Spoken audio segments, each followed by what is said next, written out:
miti bwana, kama nilivyokuambia hapo awali, zile miti za kule porini nazitaka sana. Kuna magoti. Lakini ile miti ya kule juu usijaribu kuingia hapo kabla sijakuruhusu. Wewe utakufanya sasa. Wewe kata miti niliyokuonyesha. Uishi hapo hapo nilipokuonyesha. Kwa sababu kule juu mpaka yafanyike mambo ya kijadi hayo wewe huwezi kujua. Umetoka zako huko mjini, habari zako kijijini ujui. Kwa hiyo habari za kijijini tuachie sisi wa kijijini na ufuate tunavyokueleza.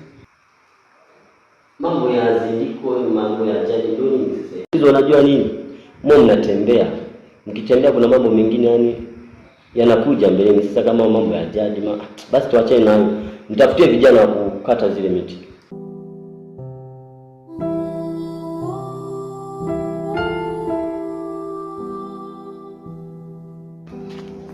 Mambo. Poa vipi? Kwema. Kwema. Niambie. Na kuona umetoka mwanamke kwenda kuchakalika nini mzunguko. Wewe acha tu maisha, lakini Junior, najua mimi nakupenda jamani. Asha, hivi unavyoviongea unavisikia? Kweli kabisa. Yaani sema tu nakosa muda hapa kukuona penyewe. Hivi Asha, una akili? Unajua zaidi kwamba shoga yako nampenda. Yaani niko tayari kufanya kila kitu kwa ajili yake yeye, ambacho atakachohitaji natamani nimfanyie hata sasa. Alafu unakuja kuniambia maneno ya hivyo kweli? Umejifikiria kwenye akili yako au umechunguza sana kichwa chako? Wewe kuhusu vijana kukata miti usijali. Au vijana umepata wapo wengi tu. Basi poa, siku nyingine nikirudi, zile miti za kule mbele hizo kukuonesha zile. Nahitaji mambo yote yameshatimia. Sitaki mambo nikija tena mara sijui jadi mara nini. Mambo ya domestic. Afu nao utembee. Sasa unakuwa mwenyekiti hapa, ila tembea. Hamna shida. Wewe kule kuandike tu hapa haraka. Muandika chapo mengine yatafuata. Sawa? Hamna shida. Sasa mambo yanabadilika sana. Kweli hapo. Mambo yanabadilika sana. Bebete. Naona. Basi poa.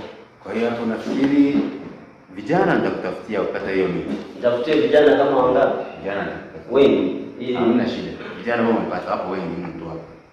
Miti yako kiwa vizuri. Ila usivuke mpaka nilikuonyesha. Umeshaniambia siwezi kuvuka. Ngoja nikanywe chai maana nasikia njaa. Hamna shida. Tuko pamoja. Ila siku hizi ndugu yangu umenawili. Sema wapi? Haya. Mwenyekiti umekupendezesha basi. Sawa. Au sio? Hamna shida. Afu wewe shoga yake kabisa unakuja kuniambia hivyo. Uone kwamba naweza nikashtukia kwamba hilo ni dili unalolifanya, au uone kabisa kwamba wewe unadhulumu haki ya shoga yako. Lakini Junior, yule akupendi la kupenda mimi Junior, usinifanyie hivyo. Unasikia?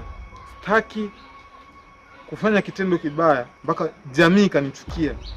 Mimi na wewe tumefahamiana toka udogoni huko mitaani, lakini sio kwamba wewe unanijua kama mimi ninavyo.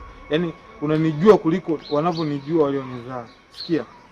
Tukionana salamu na mambo mengine. Ila hayo mambo sijui ya mahusiano sijui nini, uondoe katika kichwa chako. Lakini Junior, yule hakupendi. Tafadhali nakuomba Junior, nipende basi. Huwezi kubadilisha tu Junior, kwamba kubadilisha tu kwamba usimpende yule, nipende mimi. Usiona moyo. Hivi toka.